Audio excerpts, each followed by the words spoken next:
ሰላም ጤና ይስጥልን ክቡራትና ክቡራን ተመልካቾቻችን እንደምን አላችሁ? የአሉላ ፍሬ አማረ ቤተሰቦች አለን ብያለሁ። በዓለም ዋንጫ ጉዳዮች ደግሞ ተከስተናል። እንዴት አገኛችሁት? የ2026ቱን በሶስት ሀገራት የተካሄደ የሚገኘውን የዓለም ዋንጫ ከሚለው ጥያቄ ልነሳ። የማንስ ደጋፊ ናችሁ? አብዛኞች የሊዮኔል አንድሬስ ሜሲም ደጋፊዎች ዘንድሮ ፖርቹጋል ዋንጫውን ብታነሳ አይከፋንም፣ ምክንያቱም የካታሩ ዓለም ዋንጫ ለሜሲ ትልቅ ነገር ያላሳካበት እንደነበር ይታወሳል። ሜሲ ያላሳካውን ትልቁን ነገር አሳክቷል። ስለዚህ አሁን ደግሞ ተረኛው ሊዮኔል ሜሲ ያሳካውን ዋንጫ ክርስቲያኖ ሮናልዶ ማሳካት አለበት የሚሉ አንዳንድ ጄኒዩን የሆኑ ሐሳቦችን ተመልክቻለሁ። እናንተስ ከጥላቻ መንፈስ ወጣችሁ እግር ኳስ እነሱን በማየታችን እድለኛ ነን ብዬ አስባለሁና እኔ በዚህ ዓለም ዋንጫ ላይ የፖርቹጋል ብሔራዊ ቡድንና የእንግሊዝ ብሔራዊ ቡድንን ደጋፊ ነኝ። በርዕሳችንም ለመግለጽ እንደሞከርነው የሁለቱም በሀገራችን የሚገኙ የአርሰናል እና የማንቸስተር ዩናይትድን ደጋፊዎች የሚያጣምረው ብሔራዊ ቡድን በኔ እይታ የእንግሊዝ ብሔራዊ ቡድን ይመስለኛል። አሁን ባለው ወቅታዊ ሁኔታ አርሰናል ከማንቸስተር ያላቸው የደጋፊ ትርርብ አለ፣ ግን አሁን ደግሞ የአርሰናል ደጋፊም እንግሊዝን ሲደግፍ እንመለከታለን። የማንቸስተር ዩናይትድ ደጋፊም ቀደም ባለው ጊዜም ከማንቸስተር የሚመጡ ተጫዋቾች ነበሩ። አሁንም ኮቢ ማይኖ እና ማርኮስ ራሽፎርድ ተመርጠዋል። በአርሰናል በኩል ዲክላን ራይስ፣ ሳካ፣ ማዱኬ የተመረጡበት አጋጣሚ አለ፣ ኢብሪቺዜን ጨምሮና የሁለቱ ክለቦች ደጋፊ እንግሊዝ ቢያነሳ ዋንጫውን ብለው ያስባሉ። ግን በአጠቃላይ ስንመለከተው ደግሞ ፖርቹጋል ለክርስቲያኖ ሮናልዶ ሲባል ዋንጫውን ቢያነሳ የሚል ሐሳቦች እየፈለቁ ነው። እናንተ የትኛው ሐሳብ ላይ ትቀመጣላችሁ? ታርፋላችሁ? ትስማማላችሁ ወይ የሚለውን ጥያቄ ላንሳ። እንዴት አያችሁት ግን ዓለም ዋንጫው ሰዓቱን ትተነው የሀገራት ቁጥር ከፍ ማለት 48 መድረሱ የውድድሩን ኳሊቲ ትንሽ ዝቅ አላደረገውም የሚል ሐሳብ አለ። በእርግጥ እንደ ኬፕ ቨርዲ የመሳሰሉ ብሔራዊ ቡድኖች ያልተጠበቁ ውጤቶችን አስመዝግበዋል፣ ግን ደግሞ ለዓለም ዋንጫ ማይመጥኑ ሀገራት አላለፉም። እኔ አልፈዋል ብዬ የሚሰማኝ ገና የዓለም ዋንጫን ጣም የምንመለከታቸው ጨዋታዎች አሉ ብዬ ነው የማስበው። ከዚህ በኋላ እስከ ሰዓት አሁን ለምሳሌ ሰዓት ራሱ ቢያገደን እኮ ድሮ የዓለም ዋንጫ መንፈስ ኢቭን ዓለም ዋንጫውን ትተን ኮፓ አሜሪካ ስንመለከት እኮ 7 ሰዓት 8 ሰዓት 11 ሰዓት ተነስተን እኮ እነ አርጀንቲና እነ ቺሊ እነ ብራዚል የሚያደርጉትን ጨዋታ ተመልክተናል። ምክንያቱም በጣም ምርጥ ጨዋታ ስለሚናይ ብለን ማለት ነውና አሁን ግን የዓለም ዋንጫውን ሰዓትም ራሱ 4 ሰዓት 2 ሰዓትም ሆኖ ራሱ አንዳንድ ማንመለከታቸው ጨዋታዎች አሉ። ይሄ የዓለም ዋንጫን ስታንዳርድ ማይመጥኑ አሉና እኔ ልክ የአውሮፓ ቻምፒዮንስ ሊግ የክለቦች ቁጥር ሲጨምር አንዳንድ የተመለከትናቸው ጨዋታዎች ጥሩ አይደሉም ብዬ አስብ ነበር። እነ ካራት አልማቲ የነበረባቸው ጨዋታዎች የጎል ማርጅን ሰፊ ነው፣ ቻምፒዮንስ ሊግ አይመስልም የሚል ከጥራት አኳያ ማነሳው ሐሳብ አለና አሁን ይሄም የዓለም ዋንጫ በኔታ አንዳንድ ብሔራዊ ቡድኖች ለምሳሌ አፍሪካዊ ነን ግን ዲአር ኮንጎ በዓለም ዋንጫ ላይ መሳተፍ ይገባታል አላቅም።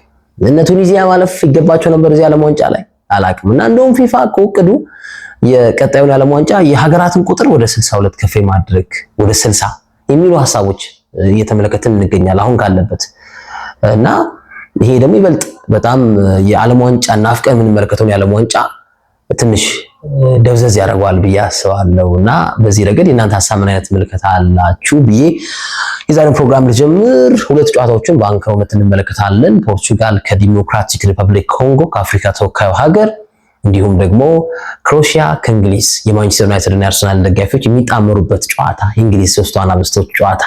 አርሰናል ዋንጫ አንስቷል፣ እንግሊዝስ ዋንጫ ያነሳም የሚል ሐሳቦች እየቀረቡ ይገኛሉ። እንመለከታለን። ግን ቀዳሚው የፖርቹጋል እና የዲሞክራቲክ ሪፐብሊክ ኮንጎን ጨዋታ እንመለከታለን። እንግዲህ ፖርቹጋሎች በዚህ የዓለም ዋንጫ ላይ ራሳችሁን በጣም ለሁሉ ነገር አለርት ሆኑ ተብለው እንግዲህ የሄዱት እንደውም አንዳንድ ዘገባዎችን ስንመለከት ልምምድ አካባቢ አዞዎች ታይተዋል የሚሉ ዜናዎችንም ስንመለከት ነበርና የዓለም ዋንጫው ላይ በትኩረት ሁሉን ነገር አድርጉ የሚል ሐሳባቸውን ሲያጋሩ ተመልክተናል። እነሱም ትልቅ ራዕይ እንዳላቸው ዓለም ዋንጫውን የማሸነፍ ፍላጎት እንዳላቸው እየሰማን እንገኛለን። በኔ እይታ በኔ አረዳድ እንደ አንድ ትንሽ እግር ኳስ እንደሚያቅሰው የኔ የዓለም ዋንጫው ምርጡ አማካኝ ብዬ የምናገረው የፖርቹጋልን አማካኝ ገና ጨዋታዎቹን አላየንም፣ ግን የተጫዋቾቹ ኳሊቲ በየክለቦቻቸው የሚያደርጉት እንቅስቃሴ ለኔ የዓለም ዋንጫው ምርጡ አማካኝ ስፍራ ብዬ ብጠየቅ የነቪቲኒያን የብሩኖ ፈርናንዴዝን የኔቬዝን የነ በርናርዶ ሲልቫን እንቅስቃሴ ስለማደንቅ የኔ ምርጡ አማካኝ ብዬ የምናገረው እሱ ነው። የስፔንም አማካኝ ጥሩ ይሆናል ብዬ አስባለሁ። በርግጥ ላይ አርጀንቲና ዋንጫውን ስታነሳ ላስት የዓለም ዋንጫ ላይ በመጀመሪያው ጨዋታ ሳውዲ አረቢያ ነጥብ ድሮ አድርጋ ነው ከዛ ዋንጫውን ያሸነፈችው እና ስፔን ትላንት አቻ ወጣ ማለት መጥፎ ብሔራዊ ቡድን ነው ማለት አይደለም ማለት እወዳለሁ። ፖርቹጋል እንግዲህ ያለፉትን 4 የዓለም ዋንጫ የመጀመሪያ ጨዋታዋን ስታከናውን ካለፉት 4 ጨዋታ በመክፈቻ መርሃ ግብር አንድ ጊዜ ብቻ ነው ማሸነፍ የቻለችው። ጋናን 3-2 የረታችበት የ2022ቱ የካታር የዓለም ዋንጫ የሚታወስ ነው ይላል ጽሁፉ። እንግዲህ የፖርቹጋልን በዓለም ዋንጫ የመጀመሪያ ኦፕኒንግ ጌም ይላል። ግን በፖርቹጋል ያለፉት 3 የመጀመሪያዎቹ ጨዋታዎች ላይ የተመለከትናቸው የጎል ብዛቶች አቨሬጅሊ 5 ጎልን በጨዋታ እንድንመለከት ምክንያት ሆኖናል። ስለዚህ የዲአርም የፖርቹጋልም የመጀመሪያ ጨዋታ ነገ 2 ሰዓት ላይ ሲከናወን በጎሎች የታጀበ ጨዋታ ሊሆን ይችላል ስፔሻሊ በፖርቹጋል በኩል የሚል ሐሳብ አለ። እንግዲህ ዲአር ኮንጎ ብዙ ትራቭሎችን አልፋ ነው የመጣችው። በካፍ በነበረው ማጣሪያ በናይጄሪያን እና ካሜሩንን በልጣ ከዛ ደግሞ ወደ ጀማይካ ሄዳ አቅንታ ብዙ ፕሌይኦፍ ጨዋታን አድርጋ ነው እዚህ መድረክ ላይ የመጣችው። ከ52 ዓመት በኋላ ዲሞክራቲክ ሪፐብሊክ ኮንጎ ወደዚህ መድረክ የመጣችውና በዓለም ዋንጫ ታሪክ ረጅም ዓመት አስቆጥረው ወደ መድረኩ ከተመለሱ ሀገራት መካከል ዲአር ኮንጎ ቀዳሚዋ ከሚባሉት ሀገራት ውስጥ ይመደባል ተብሏል። ለምሳሌ የዌልስ ብሔራዊ ቡድን ዓለም ዋንጫን ሲቀላቀል 64 ዓመት ካለፈው በኋላ ተቀላቅሏል። ግብጽና ኖርዌይ ወደ ዓለም ዋንጫው ሲመለሱ 56 ዓመት ሆኗቸዋል። ከነዚህ ሀገራት ቀጥሎ ዲአር ሪፐብሊክ ኮንጎ ከ52 ዓመታት የትዕግስት ዓመታት በኋላ ወደዚህ መድረክ እንግዲህ መተዋል ማለት ነው። ምን ያስመለክቱናል? አብረን እንመለከት ይሆናል። ግን አንዳንድ አፍሪካን ሀገራት ያልተጠበቀ እንቅስቃሴ ሲያደርጉ የተመለከትናቸው እንገኛለን። በዚህ ረገድ እንግዲህ እኔ እንደ ፖርቹጋል ደጋፊ ያው ፖርቹጋል ይሄንን ጨዋታ ያሸንፋል ብዬ አስባለሁ። እንግዲህ ይሄ ጨዋታ የሚከናወነው በአሜሪካ ቴክሳስ ሂውስተን ስቴዲየም ላይ ይሆናል። ትልቅ ጨዋታ እንደሚሆን ይጠበቃል። ያው ሮናልዶ እና ሜሲ ካሉ እዚህ ውድድር ላይ የተመልካች ቁጥር ከፍተኛ ነው። የዜና አምዶቹ ብዙ ናቸው። ብዙ የሚነሱ ነጥቦች አሉ። ስለዚህ እንደውም አንዳንድ የፖርቹጋል ደጋፊዎች ምን እያሉ ነው? ይህንን ዋንጫ ፖርቹጋል የምታሳካ ከሆነ ቪቲኒያ አሊያም ብሩኖ ፈርናንዴስ የባሎንዶር ሽልማትን ሊያገኙ ይገባል የሚል ሀሳቦችን ፖርቹጋል ያሉ ይሄ ትዊተር ላይ ኢንፍሉዌንሰር የሆኑ ሰዎች ሲያሰፍሩ ተመልክቻለሁ። እና እናንተስ በዚህ ሀሳብ ትስማማላችሁ ወይ የሚል ሀሳብ ያለኝ። ከግሪጎሪያኑ 2002 በኋላ በተለይ በዓለም ዋንጫው ላይ እንግሊዝ፣ ፈረንሳይ፣ ጀርመን እና ስፔን ፈረንሳይን ጨምሮ ፖርቹጋልን ጨምሮ በተከታታይ ያደረጓቸውን ጨዋታዎች በተለይ በመሳተፍ በዓለም ዋንጫው ጥሩ የአውሮፓ ተሳትፎን አግኝተዋል። በኖካውት ስቴጅም የመሳተፍ እድል እንዳላቸው ቁጥሮች ያመላክታሉ። እንግዲህ ፖርቹጋል በማጣሪያው ጥሩ ነጥብን አግኝታ ከመጡ ብሔራዊ ቡድኖች ውስጥ የሚጠቀስ ናቸው። በተለይ የጃኦ ኔቬዝ እና የብሩኖ ፈርናንዴዝ ብቃት እጅግ በጣም ወደር የለሽ ነበር የሚባል እንቅስቃሴ እንደነበር ማስታወስ ይቻላል። ሃንጋሪን፣ አርሜኒያን እና አየርላንድን በገጠሙባቸው ጨዋታዎች ላይ በማጣሪያው ወደ 20 ጎሎች ገደማ አስቆጥረዋል ይላል። እንግዲህ የምናስታውሰው ነው አይደል? የዓለም ዋንጫ ማጣሪያ ጨዋታዎች ላይ ይሄንን መናገር እንችላለን። ክርስቲያኖ ሮናልዶ እንግዲህ አይደለም ለዚህኛው የዓለም ዋንጫ ይቅርና በቀጣይም ለሚደረገው የ2030 የዓለም ዋንጫ ዝግጁ ነኝ የሚል ሐሳቡን እየተናገረ ይገኛል። አሰልጣኝ ሮበርቶ ማርቲኔዝ ተናግረዋል። እንግዲህ የ41 ዓመት ሆኖት በዚህ የዓለም ዋንጫ ላይ የተሳተፈ በእድሜ ትልቁ ተጫዋች ነው በዚህ ሰዓት ሮናልዶ፣ ክርስቲያኖ ሮናልዶ። ከዛ በተጨማሪ በተሳተፈባቸው ያለፉት የዓለም ዋንጫ ውድድሮች ላይ ሮናልዶ ይብዛም ይነስም ጎል አስቆጥሯል። በጀርመኑ የዓለም ዋንጫ 2006 ላይ 1 ጎል አስቆጥሯል 6 ጨዋታ ተጫውቶ። በደቡብ አፍሪካው የአፍሪካ ዋንጫ የዓለም ዋንጫ ላይ 2010 ላይ የፖርቹጋል ብሔራዊ ቡድን በመወከል 4 ጨዋታ አድርጎ ክርስቲያኖ ሮናልዶ 1 ጎል አስቆጥሯል። በብራዚል 2014 የዓለም ዋንጫ ላይ እንዲሁ 3 ጨዋታን ተጫውቶ ክርስቲያኖ ሮናልዶ 1 ጎል ከመረብ አዋህዷል። በራሻው የ2018 የዓለም ዋንጫም ሮናልዶ 4 ጨዋታን ተጫውቶ 4 ጎሎችን አስቆጥሯል። በካታሩም የዓለም ዋንጫ በ5 ጨዋታ ክርስቲያኖ ሮናልዶ 1 ጎል አስቆጥሯል። አሁንስ ሮናልዶ መልከ መልካሙ በብዙዎች ዘንድ የሚወደደው ክርስቲያኖ ሮናልዶ በአልናስር ዋንጫ አሳክቷል። አሁንስ ጎል አስቆጣሪነቱን በዚህኛው ዓለም ዋንጫ ያስመለክተናል ወይ የሚለው የሚጠበቅ ይሆናል። ከሮጀር ሚላ ቀጥሎ ሮጀር ሚላ 42 ዓመቱ ነው። በአውሮፓ በዓለም ዋንጫ የተጫወተ በእድሜ ትልቁ ተጫዋቾች የሚባል ነው። ከሱ ቀጥሎ the second oldest outfield player ነው እንግዲህ ሮናልዶ በዚህ መድረክ በመጫወት ብዙ ያው ግብ ጠባቂዎች እድሜያቸው ገፋ ብሎ የምንመለከታቸው አጋጣሚዎች አሉ።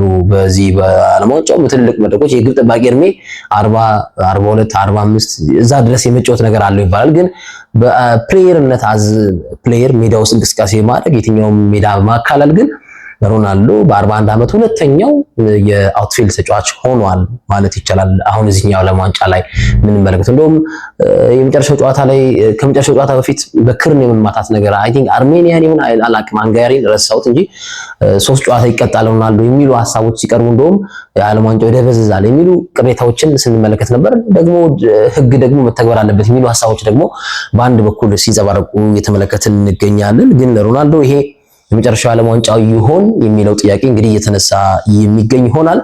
አሰልጣኝ ሮበርቶ ማርቲኔዝ ያው ኮከቦችን ተረክበው ኮከቦችን አዋህደው ዋንጫ የማሳካት እድላቸው ምን ያህል ነው ቢባል ያው በቤልጅየም የነበረውን ኮከብ ትውልድ የተጠቀሙበት አይመስለኝም። በኔታ አሁንም በዚህ በፖርቹጋል ያለውን ኮከቦች ደግሞ ይጠቀሙበታል ወይ የሚለው ነገር ከወዲሁ እንግዲህ ጥያቄ የፈጠረ ነገር ነው። ግን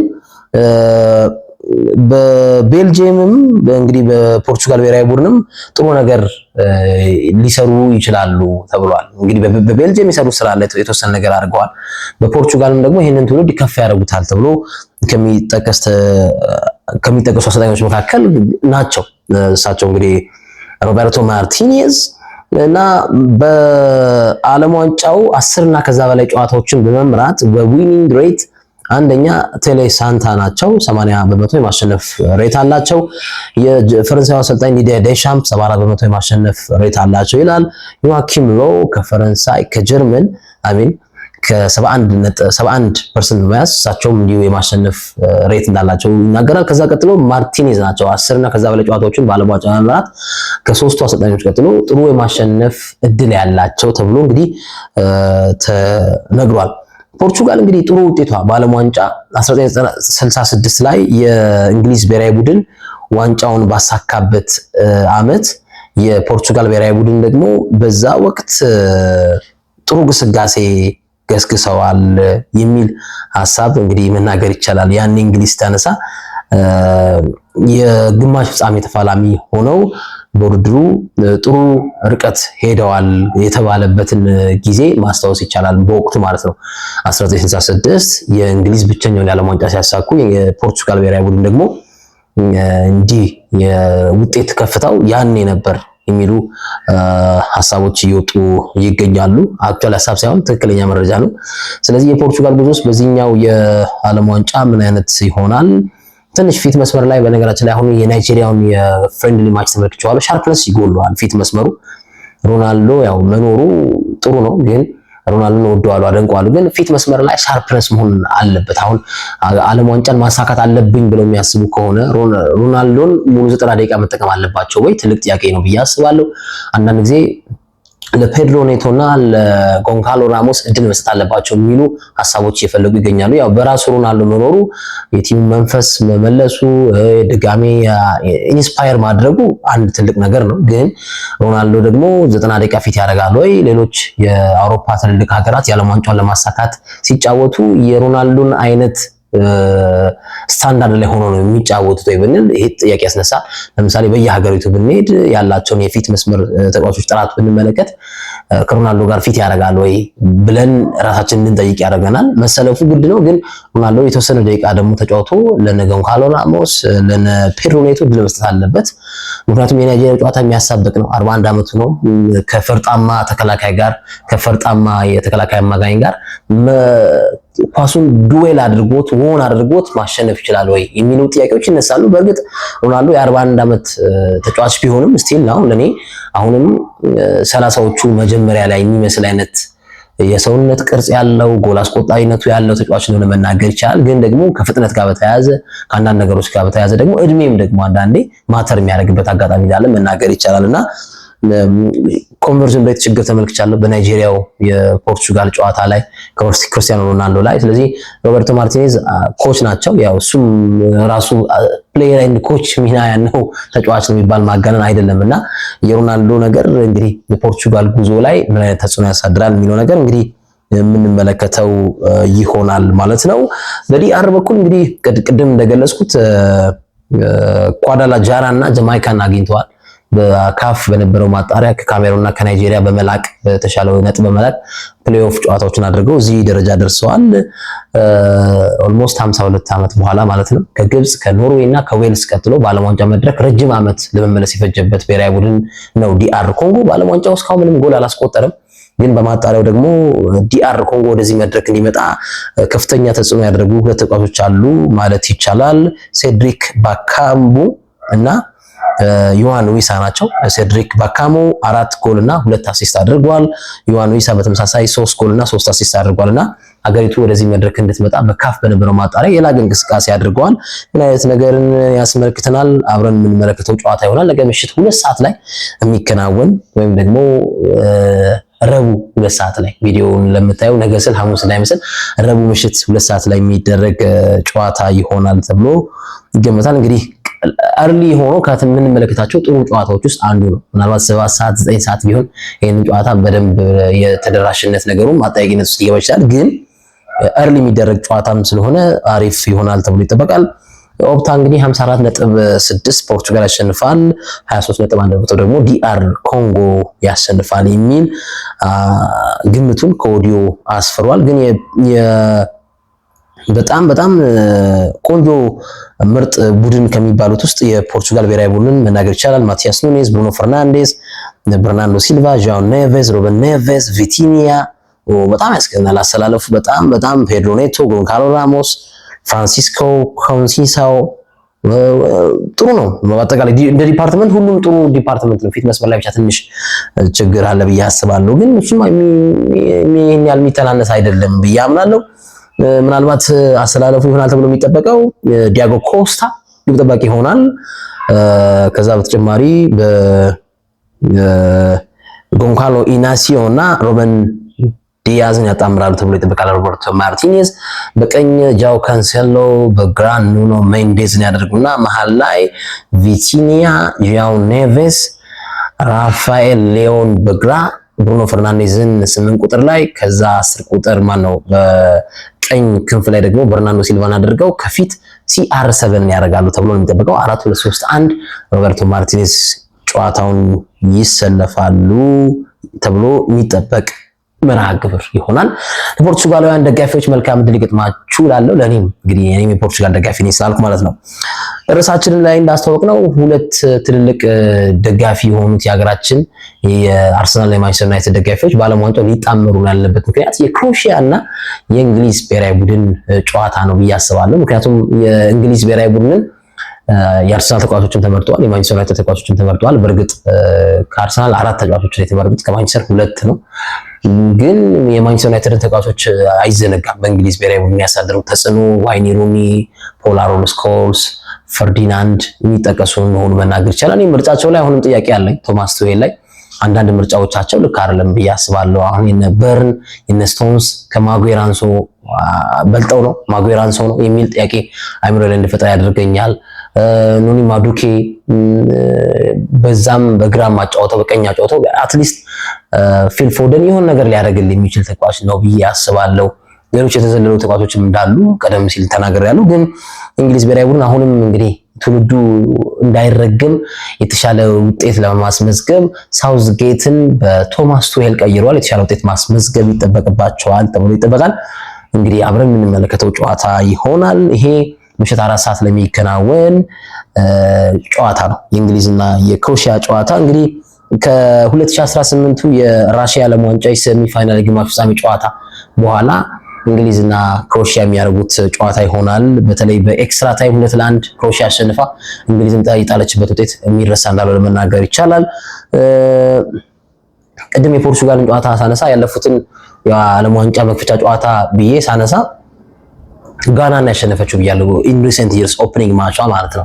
በተቃራኒው ደግሞ የእንግሊዝ ብሔራዊ ቡድን ደግሞ ካለፉት 8 በዓለም ዋንጫ የመጀመሪያ ጨዋታ የተሸነፈው በአንዱ ብቻ ነው። እሱም በጣሊያን 2014 ላይ በነበረው ዓለም ዋንጫ ላይ ነው። ሌሎቹን ጨዋታዎች በአቻና በማሸነፍ አጠናቋል። 4 ማሸነፍ 3 አቻ ወጥቷል። የመጀመሪያ የእንግሊዝ ብሔራዊ ቡድን የዓለም ዋንጫ መጀመሪያ ጨዋታውን ካለፉት 8 መርሃ ግብሮቹ የ9ኛው መርሃ ግብር በምን አይነት መልኩ ጨዋታው ይደመደማል የሚለው ነገር የሚታይ ይሆናል ብዬ አስባለሁ። እንግዲህ የእንግሊዝ ብሔራዊ ቡድን አሁንም ከዋንጫ ጋር ለመታረቅ የሚያደርገው ትልቅ ጨዋታ ይሆናል ብዬ አስባለሁ።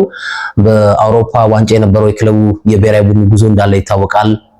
በጣሊያን ተሸንፈው የወጡበት የመጨረሻ የፋይናል ጨዋታ በፔናልቲ እናስታውሰዋለን። ከዛ በኋላ እንግዲህ የተሻለ ውጤት ለማስመዝገብ ሳውዝጌትን በቶማስ ቱዌል ቀይረዋል። ቶማስ ቱዌል የታይትል ዊነር አይነት ኤክስፒሪየንስ ያላቸው አሰልጣኝ ናቸው። በቼልሲ በነበሩበት ጊዜ ይህንን ሲያሳኩ እንደተመለከተ መናገር ይቻላል። ትልቁን የአውሮፓ ቻምፒዮንስ ሊግን ከፔፕ ጋርዲዮላ ዋንጫውን ነጥቀዋል። የዋንጫ ስነልቦና ያላቸው አሰልጣኝ ናቸው። አይናፋር አይደሉም የሚባሉ ናቸው። ይህንን ዋንጫ ጨምሮ ማለት ነው። ቶማስ ቱዌልስ የእንግሊዝን የዋንጫ ረሃብ በዚህኛው የዓለም ዋንጫ ያስታግሱ ይሆን የሚለው ነገር የሚጠበቅ ይሆናል። ምን አይነት የጨዋታ መንገድ ይዘው ይህንን ጨዋታ ያደርጋሉ ተብሎ ይጠበቃል ማለት ነው። እንግዲህ በሁለቱም ብሔራዊ ቡድኖች መካከል እድሜያቸው ለምሳሌ ከፍ ያሉ ተጫዋቾች እንዳሉ መናገር ይቻላል። ለምሳሌ የእንግሊዝ ብሔራዊ ቡድን ላይ ከምንጠቅሳቸው ተጫዋቾች መካከል በሁለቱም በፒክፎርድ፣ ስቶንስ፣ በርን፣ ሄንደርሰን፣ ኬን፣ ዋትኪንስ እነዚህ 30 እና ከዛ በላይ ሙላቸው ተጫዋቾች ናቸው። በዛ በኩል ደግሞ እነ ኢቫን ፐርሲች አሉ። ግብ ጠባቂው ዶሚኒክ ሊቫኮቪች፣ ራሱ ኮቫኪች፣ ማሪዮ ፓሳሊክ፣ ሞድሪች፣ ፔርሲች እነዚህ በክሮሺያ በኩል ያሉ ደግሞ እድሜያቸው ገዘፍ ያሉ ከ30 እና 30 በላይ የሆኑ ተጫዋቾች ሊሆኑ መናገር ይቻላል ማለት ነውና እንግዲህ ይሄንን ጨዋታ በምን አይነት መልኩ እንመለከተዋለን የሚለው ነገር የቅርብ ጊዜ ትውስታቸው 2018 ላይ የነበረው የራሺያ ዓለም ዋንጫ ላይ በግማሽ ፍጻሜ ለማለፍ ወደ ዓለም ዋንጫ ፍጻሜ ለማለፍ የተደረገ ጨዋታ እንደነበር እናስታውሳለን። በዚህ ረገድ እንግዲህ በኤክስትራ ታይም በተቆጠረ ጎል ክሮሺያ 2-1 አሸንፋ እንግዲህ ወደ ቀጣይ ዙር ማለፏ ወይም ወደ ፍጻሜ ማለፏ የሚታወቅ ነው። በሁለቱም በኩል የሚጠበቁ ተጫዋቾች አሉ። ሉካ ሞድሪች፣ ፐርሲች በክሮሺያ በኩል አሁንም የመጨረሻ ዓለም ዋንጫቸው ይሆናል ተብሎ የሚጠበቁ ናቸው። በእንግሊዝ በኩል ደግሞ አንድ የማድረግ ብሔራዊ ቡድኑን የማስተባበር ዋንጫ የማንሳት ነገሩን ደግሞ ለማምጣት የሚጠበቅባቸው ተጫዋቾች አሉ። በዚህ ረገድ ኬን አሁንም ዋይን ሩኒ ይሄንን የዓለም ዋንጫ ቶፕ ስኮረር ጎል ኬን ያነሳል የሚል ይወስዳል፣ ጫማውን እሱ ይወስዳል የሚል ግምቱን ሲያሰፍር ተመልክተናል ከቢቢሲ ጋር በነበረው ቆይታ። እንግሊዝም ይህን ዋንጫ ታነሳለች ያሉ ብዙ ፑንዲቶች እንዳሉ መናገር ይቻላል። ያው እንግሊዝ ለራሳቸው ሚዲያ የራሳቸው ዜግነት ሚዲያቸውን በአግባቡ የሚጠቀሙ ሀገር ናቸው። ባለፈውም በደንብ ገልጸዋል። በአውሮፓ ቻምፒዮንስ ሊግ የፍጻሜ ጨዋታ የሪያል ማድሪድ እና የዶርትሙንድ ጨዋታ በእንግሊዝ ዌምብሌይ ሲከናወን የእንግሊዝ ሚዲያ የራሱን ተጫዋቾች ከፍ አድርጎ ነው ዜናውን የሰራው። የትኛው እንግሊዛዊ ተጫዋች በምሽቱ የአውሮፓ ቻምፒዮንስ ሊግ ፍጻሜ ደምቆ ይወጣል ያለው ጁሊ ቤሊንግሃምን ከሪያል ማድሪድ፣ ጀደን ሳንቾን ከዶርትመንድ ፒክ አድርገው ፕሮክሲሚቲ የሚባለውን የጋዜጠኝነት ይሄ ልምድ ማዳበር እንዴት እንደሆነ አስመልክተውናል እና የበይ ተመልካች ሆነዋል። በሀገራቸው የሚካሄድ የፍጻሜ ጨዋታ ነበር፣ ግን ሳንቾና ቤሊንግሃምን ፒክ አድርገው የትኛው እንግሊዛዊ ዛሬ በምሽቱ ጨዋታ ፈክቶ ይወጣል ብለው ዜና ሰርተው እንደነበር እናስታውሳለን። እና ይሄ ለሀገራችን ሚዲያ ጥሩ ግብዓት ይሆናል ወደ ውጭ ሀገር ብቻ ለሚያተኩሩ ጋዜጠኞች የሚል እሳቤ አለኝ። እንግዲህ የክሮሺያው አሰልጣኝ ዝላትኮ ዳሊክ በተለይ በማጣሪያው የመጡበት መንገድ በጣም ጥሩ የሚባል ነው። ከ8 የማጣሪያ ጨዋታ 7ቱን አሸንፈዋል። ቼክ ሪፐብሊክን ወይም ቼኪያን በገጠሙበት ጨዋታ ብራግ ላይ 0-0 ወጡበት ጨዋታ ብቻ በአቻ ውጤት የተመዘገበ ነበረ። ስለዚህ ይሄ ጥሩ ብቃት ላይ እንዳሉ ማሳያ ነው የሚሉ ጽሁፎችም ይወጡ ይገኛሉ። ከዛ በተጨማሪ በዓለም ዋንጫ በግሩፕ ስቴጅ ላይ ካለፉት 2 ቶርናመንቶች በካታር እና በራሺያ በነበራቸው የግሩፕ ጨዋታዎች የምድብ ጨዋታዎች ላይ አልተሸነፉም። 4 ማሸነፍ 2 ጊዜ ደግሞ አቻ ወጥተዋል እና በወቅቱም የተቆጠረባቸው የጎል ብዛት 2 ነው በሁለቱ ቶርናመንቶች እና ምን ያህል ጥሩ ብሔራዊ ቡድን እንደሆኑ ማሳያ ናቸው የሚሉ ሐሳቦችም እንግዲህ እየወጡ ይገኛሉና በዚህ ረገድ የክሮሻ ብሔራዊ ቡድንም በቅርብ ዓመታት ላይ ጥሩ የሆነ ብቃት እንዳሳዩ መናገር ይቻላል ማለት ነው። በነገራችን ላይ የፊፋው ፕሬዝዳንት ጂያኒ ኢንፋንቲኖ እንግዲህ በቀን ብዙ ጨዋታ ነው ያለው 4-3 ገደማ ጨዋታ ባለበት መርሃ ግብር ላይ ያው ታይት ነው ጨዋታዎቹን ለመመልከት የሰዓቱን ነገር እንዳለ ይታወቃል። ግን እሳቸው 2 ጨዋታዎችን በቀን ይታደማሉ የሚሉ ዜናዎች ወጥተዋል። አሁን ስቱዲዮ ሆነን ካነበብኳቸው ዜናዎች መካከል ኢንፋንቲኖ ቢያንስ 2 ጨዋታዎችን ይታደማሉ የሚሉ እንግዲህ መረጃዎች እየወጡ ይገኛሉ። በክሮኤሺያ በኩል እንግዲህ የመጀመሪያ ጨዋታቸውን ግን በማሸነፍ ረገድ የሚቸገሩ አይነት ብሔራዊ ቡድን ናቸው። ካለፉት 5 የዓለም ዋንጫ የመክፈቻ ጨዋታዎች ላይ እንግዲህ ለመጨረሻ ጊዜ ናይጄሪያ ነው 2-0 ያሸነፉት በ2018 መርሃ ግብር ይላል እና የመጀመሪያ መርሃ ግብራቸውን ሲያከናውኑ ከድል ጋር ጥሩ ውጤት የላቸው የሚያሳስር የላቸው በዓለም ዋንጫ ታሪካቸው የሚል ዜና እንግዲህ እየተመለከትን እንገኛለን። እንግዲህ በእንግሊዝ በኩል አሁንም እንግሊዝ ብሔራዊ ቡድን ጎል የማስቆጠር ኃላፊነት በባየር ሙኒኩ የፊት መስመር አጥቂ በኬን ላይ የተመሰረተ ይሆናል። ኬን እንግዲህ ባለፉት 2 የዓለም ዋንጫ ጨዋታዎች ቶርናመንቶች ውድድሮች ላይ የነበረው ብቃት ጥሩ የሚባል እንደነበር መናገር ይቻላል። ኬን በኪሊያን ምባፔ ብቻ ይበለጣል። ኪሊያን ምባፔ በሁለት ውድድሮች ያስቆጠራቸው የጎል ብዛት 12 ነው።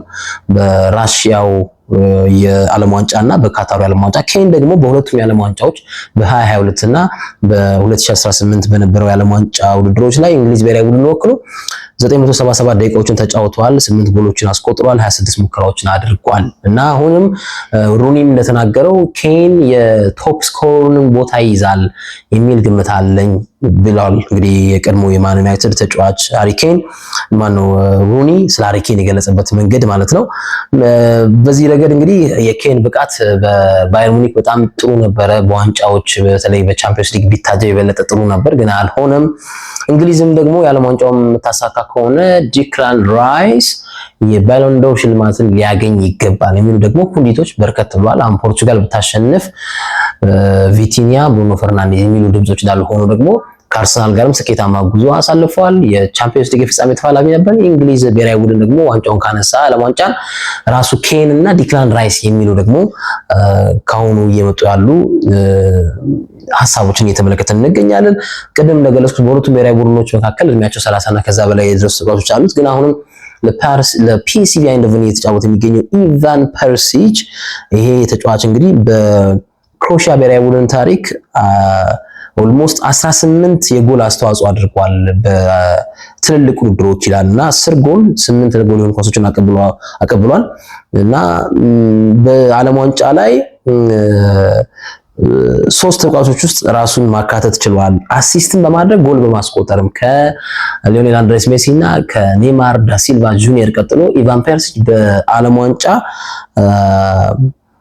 ስኮርም አድርጓል፣ አሲስትም አድርጓል ባለፉት 3 የዓለም ዋንጫ ውድድሮች። ይሄ በጣም ትልቅ ነው።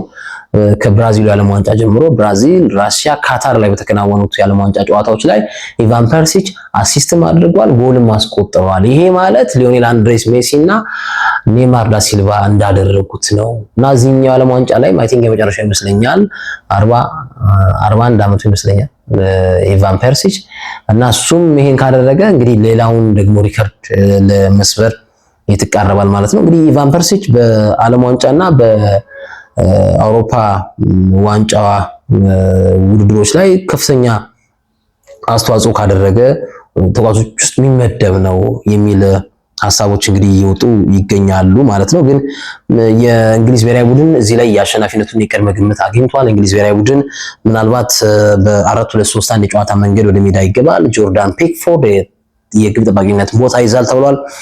ማርክ ጌይ ከማንቸስተር ሲቲ፣ ጆን ስቶንስ ከማንቸስተር ሲቲ ሁለቱ ተከላካዮች የመሃል ተከላካይነት ጠምራውን ይዛሉ። ሬስ ጄምስ ከእንግሊዝ የጉዳቱ ነገር ብዙ ፊት ካል ይሆናል ብዬ አስባለሁ፣ ግን ይገባል ተብሏል። እንግዲህ ከዛ ደግሞ ኦራይሊም ደግሞ ከማንቸስተር ሲቲ። ስለዚህ የኋላዎች 3 ተከላካዮች ከማንቸስተር ሲቲ የመጡ ናቸው። ከዛ ኤሊዮት አንደርሰን በማንቸስተር ሲቲ እና በማንቸስተር ዩናይትድ የተፈለገ የሚገኘው ኖቲንግሃም ፎረስት ተጫዋች እና ዲክላን ራይስ በመሃል ሜዳነት ይህንን ቦታ ይዛሉ ተብሎ ይጠበቃል። ጎርደን እሱም እንግዲህ ተጫዋቹ ስሙ የተያዘ ነው ከተለያዩ ክለቦች ጋር እሱም ይለቃል ተብሎ ይጠበቃል። ጎርደን፣ ቤሊንጋም እና ሳካ የሶስቱን የፊት መስመር ቦታ ይይዛሉ ከአጥቂው ጀርባ ማለት ነው። ሃሪኬን የፊት መስመሩን የማጥቃት ቦታ ይይዛል ተብሎ ይጠበቃል እንግዲህ የሚሉ ዘገባዎች እየወጡ ይገኛሉ። ለእንግሊዛውያንም እንግዲህ ከ1966 በኋላ ይህንን ዋንጫ ያሳካሉ ወይ አብረን የምንመለከተው ይሆናል። ግን ብዙ ፌቨራይት የሆኑ ብሔራዊ ቡድኖች አሉ በስፖርት ቤተሰቡ ዘንድ ብራዚል፣ አርጀንቲና፣ እንግሊዝ፣ ፈረንሳይ፣ ስፔን፣ ቤልጅየም፣ አርጀንቲና እያሉ ሌሎችንም የአፍሪካ ሀገራትን መናገር ይቻላልና በዚህ ረገድ እናንተ የማደጋፊ ናችሁ? የትኛው ብሔራዊ ቡድን ቢያሸንፍ ደስ ይላችኋል? ሀሳባችሁን አጋሩን። እኔ ፖርቹጋል ነኝ። አንደኛ ብሔራዊ ቡድን ፖርቹጋል፣ ሁለተኛ ብሔራዊ ቡድን እንግሊዝ ነው። እንግሊዝና ፖርቹጋል ደርሷቸው ልክ ሮኒና ሮናልዶ የተጣሉትን አይነት ጸብ ደግሞ እንዳንመለከት ደግሞ ስጋት አለኝ አሁን ባሉ ተጫዋቾች ማለት ነው። ያኔ በጣም ከማረሳቸው ውድድሮች ውስጥ አይ ቲንክ የሩኒና የሮናልዶ ጸብ የሚታወስ ነው፣ አንረሳውምና ቀይ ካርድ የተመለከተበት አጋጣሚ ዋይን ሩኒ በሮናልዶ አማካኝነት ሙቶታ አማካኝነት ያኔ አንረሳውምና እንደዚህ አይነት ነገሮች ሀፕን እንዳያደርጉ በተቃራኒ ብሔራዊ ቡድን ተጫዋቾች የሚሉ ሀሳቦችም እየፈለቁ ይገኛሉ። ኤኒዌይ ለማናችሁ የማን ደጋፊ ናችሁ? እንግዲህ መልእክታችሁን አስፍሩን። ይህንን ቻናል ሰብስክራይብ አድርጉ። ላለው ድል ለፖርቹጋል ብሔራዊ ቡድን ላለው አሉላ ፍሬው አማረ ነኝ። ሌሎች ፕሮግራሞችን ይዘን እንመጣለን። የተወደዳችሁ ስለነበረኝ ቆይታ አመሰግናለሁ። በየትኛውም ዓለም የምትገኙ የተወደዳችሁ መልካም ምሽት፣ መልካም ቀን፣ መልካም ረፋድ እንደየ ታይም ዞናችሁ ላለው